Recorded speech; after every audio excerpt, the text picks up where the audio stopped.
Trade and freedom of movement are inseparable from what it means to be American.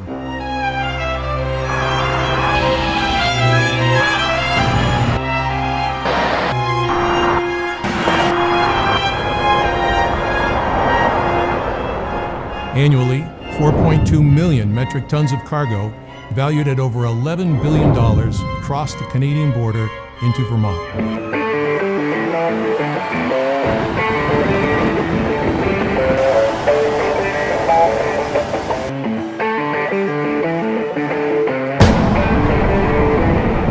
Across the United States, radioactive sources are regularly transported for necessary and legitimate applications in medicine, energy exploration, research, construction, and food and blood sterilization.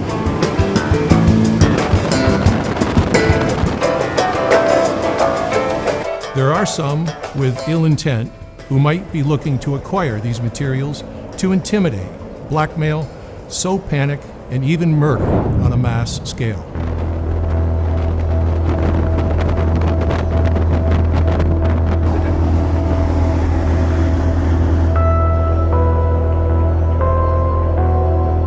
The northern border is a possible flashpoint because powerful radioactive sources are transported here from Canada.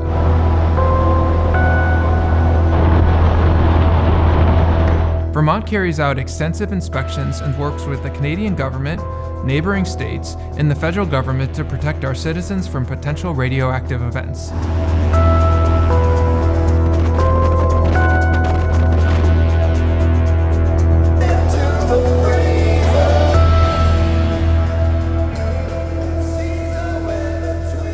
I'd like you to watch this video closely. You'll find out what radioactive materials are of concern, where they might be found, who might steal them, and how to protect yourselves and others.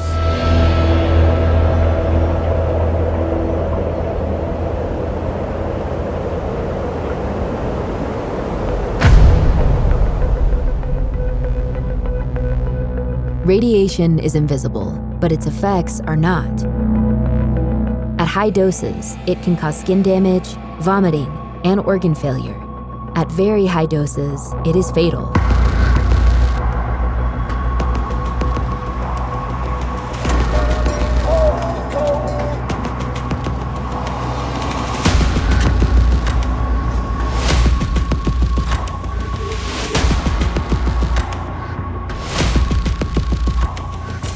Radiation is energy emitted by unstable atoms in the form of waves or particles. There are 4 types of ionizing radiation: alpha, beta, gamma, and neutron. Radiation cannot be seen, heard, smelled, or felt by people, but it is detectable with the proper equipment.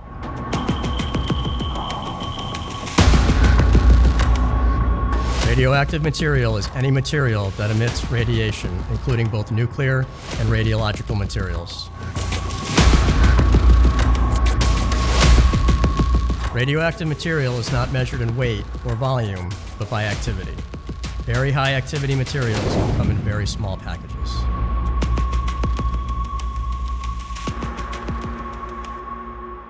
The activity is the rate at which the radioactive material decays, and the half-life is the time required to lose 50% of the material's activity. Some sources can have a half-life of hours, while others can be billions of years.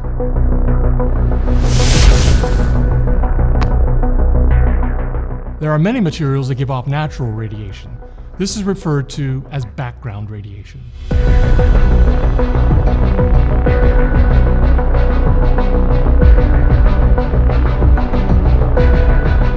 Other legitimate sources of radioactive material include medical, luminescent objects, industrial and construction gauges, and regulated commercial shipments. The Vermont Department of Health is responsible for the safe and secure use of these materials.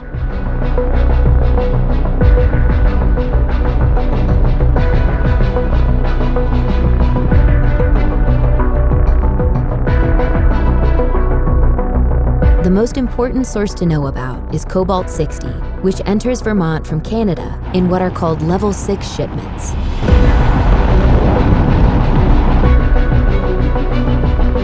Level 6 shipments of cobalt-60 often have a radioactive intensity of 600,000 curies. This is 60 billion times more than what could be safe to touch by hand for a moment in a medical, academic, or industrial setting. If removed from its steel shielding, gamma radiation of this magnitude can deliver a lethal dose in minutes to anyone standing just a foot away.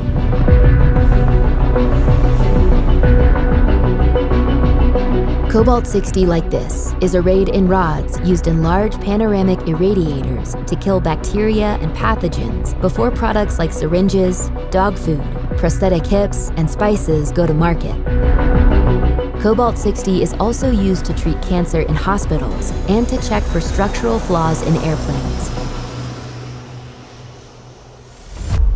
The other commonly used industrial sources you're most likely to encounter being transported in Vermont are cesium-137, americium-241, and iridium-192. Cesium-137 is used to sterilize blood at hospitals. Both cesium-137 and americium-241 are also put to work in soil density gauges at construction sites to measure the stability of roadbeds and foundations. Iridium-192 is used in radiography devices or cameras to verify the integrity of pipelines. In 1987, in Brazil, a small amount of cesium-137 was found in an abandoned hospital.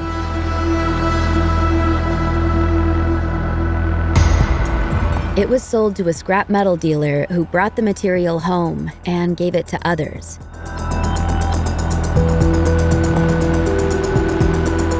Four people, including the scrap metal dealer's wife and 6-year-old niece, died.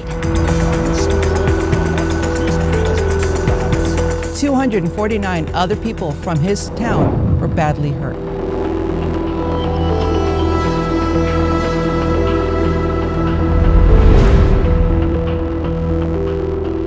When being transported, both cobalt-60 and cesium-137 are held inside a lead container or cask, often called a shielded pig.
Let's go!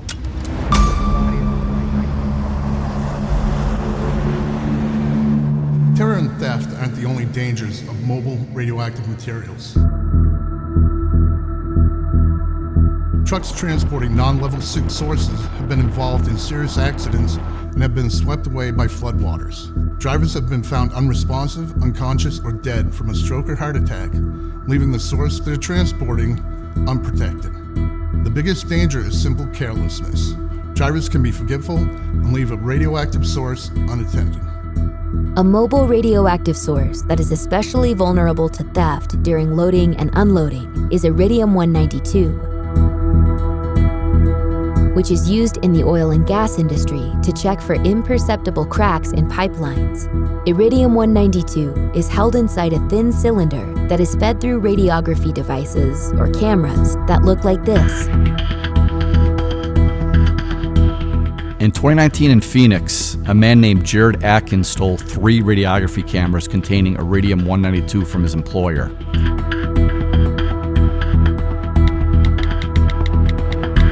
High-value asset thefts like this most likely will involve an insider who is motivated by greed, malice, or revenge. Or they might be threatened by terrorists into compliance. Atkins was a classic example of an insider threat.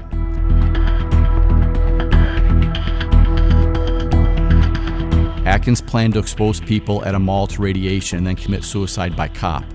Luckily, he hesitated, which gave the FBI and Phoenix PD time to stop him.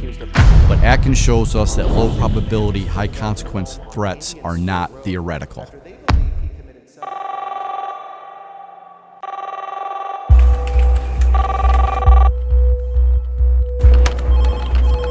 All Wilson units, stand by for BOL.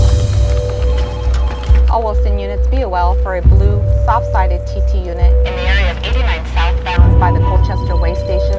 TT unit was taken by force. Be advised there is a radioactive source inside the TT unit, 10-0 for 32.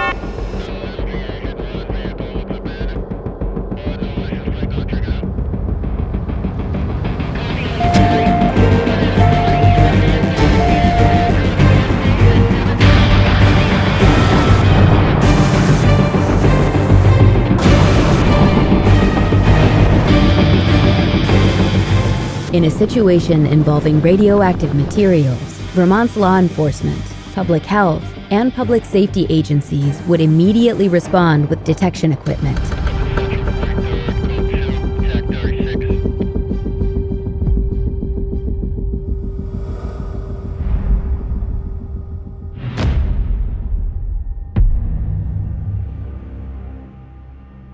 Iridium-192, as well as cesium-137, americium-241, and cobalt-60, can be used to create an RED, or a radiological exposure device. An RED would harm and potentially kill people by exposing them to gamma radiation.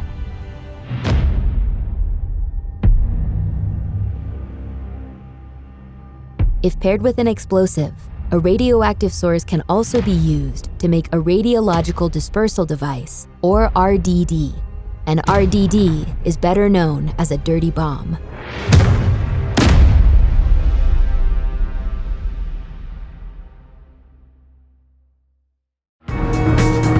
Because its salt-like form makes it easy to spread by air or dissolve into water, cesium-137 is thought to be the most likely source used to make a dirty bomb.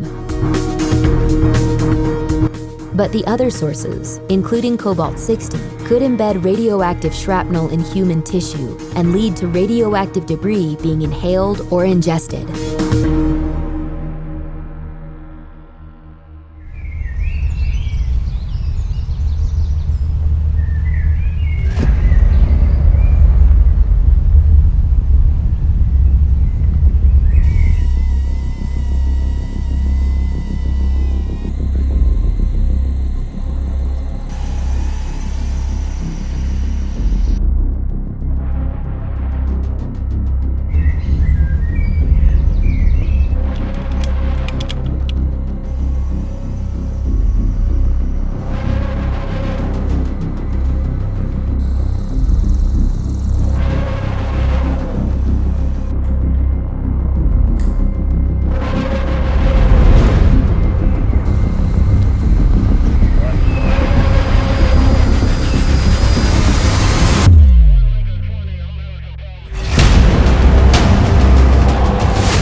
Once the location of the source is identified, the Technical Services Unit will respond to the scene and render it safe for an investigation.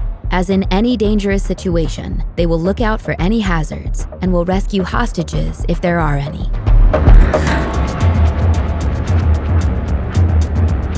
There's no reason to worry about shooting near a radioactive source, but a source removed from shielding would radiate in all directions and potentially affect suspects, hostages, innocents, and police units.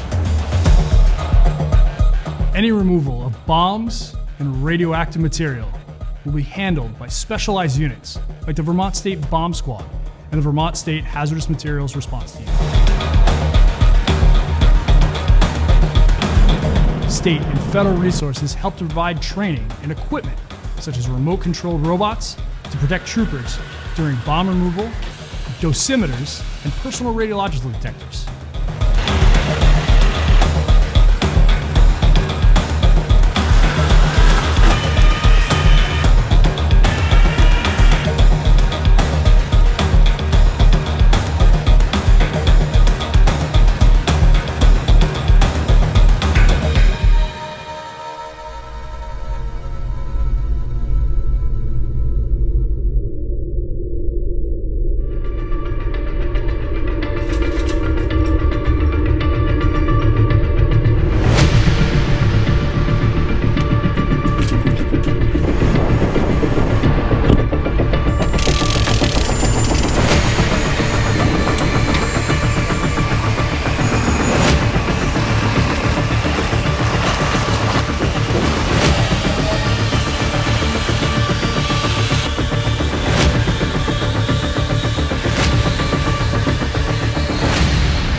First, stay calm and always maintain situational awareness. An alarm does not always imply a safety hazard, terrorist threat, or law violation, but simply the presence of a rad nuke material. Not all commercial shipments of radioactive material require placards. Legitimate sources will be marked with a trefoil, and package labels are only indicative of the radiation coming off an undamaged package. Learn to distinguish between legitimate, illicit, or naturally occurring materials. Once a source is located, apply 3 basic concepts of time, distance, and shielding to minimize exposure. Time is easy to understand. The less time you or anyone else spends near a radioactive source, the smaller the radiation dose. Distance is straightforward too. The farther away you are from a radioactive source, the less radiation that will reach you. Finally, there's shielding, whether with cars, trucks, walls, or other objects. This will block some gamma rays. Fire trucks in remote areas make for good shielding because they contain up to 1,000 gallons of water. Typically, denser material is better. For instance, concrete is better than wood. The threat from rad nuke materials is a global threat. Agencies such as Customs and Border Protection and the U.S. Coast Guard have screening procedures in place to interdict these sources from entering the country illegally. It's critically important to be outfitted with the proper equipment. Personal radiation detectors, PRDs, are tools that will detect radiation and alert the user by sound or vibration. Different instruments have different functions or limitations, and it is up to the user to understand the instrument. Detection capability is not just about technology and equipment, but also the ability to recognize threats.